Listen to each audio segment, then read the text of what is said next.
سیدی فاروق اعظم رضی اللہ عنہ کے بیٹے جو کہ عبداللہ تھے، ان کے بارے میں آتا ہے یہ اور امام حسن امام حسین آپس میں کھیل رہے ہیں جس طرح بچے آج کھیلتے ہیں۔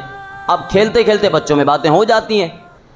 اب بات ہوئی تو امام حسن امام حسین میں سے کسی نے کہا کہ بھئی تو اور تیرا باپ تو ہمارے غلام ہیں۔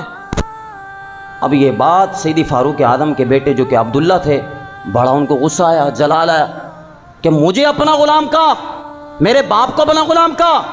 میرا باپ امیر المؤمنین ہے، کئی ہزار مربع میل پر حکومت کرنے والا۔ میرے باپ کو کہا کہ میں غلام اور میں باپ بھی غلام۔ جلال میں آیا، بھاگتا ہوا اپنے باپ کے پاس پہنچا سیدی فاروق اعظم رضی اللہ۔ عبداللہ پہنچتا جب باپ کے پاس پہنچا، کہا ابا حضور آپ کو پتہ ہے بہت بڑا معاملہ ہو گیا ہے، کیا ہوا ہے؟ کہا آج حسین نے، امام حسن امام حسین نے مجھے اور آپ کو اپنا غلام کہا ہے، مجھے اور آپ کو اپنا غلام کہا ہے۔ آپ نے کہا بیٹا صحیح بتاؤ۔ کہا واللہ ایسے کہا ہے۔ آپ نے کہا کہ دیکھو بیٹا، جو بات لکھی بھی ہوتی ہے نا وہ بڑی مضبوط ہوتی ہے، جو بات لکھی بھی ہوتی ہے وہ بڑی مضبوط ہوتی ہے۔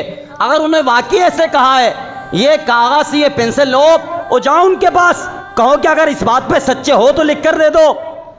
عبداللہ جو جلال میں آ گئے کہ ابا نے میری سائڈ لی۔ اب یہ بھاگتے ہوئے فرمایا کہ ان کے پاس پہنچے، کہا کہ اگر تم اس بات پر سچے ہو تو میرے باپ نے کہا کہ لکھ کر دو۔ میرا باپ کہتا ہے لکھ کر دو۔ اب امام حسن امام حسین کی طرف دیکھا، حسین نے امام حسن کی طرف دیکھا، کہا دیکھتے کیوں ہو، لکھ دو۔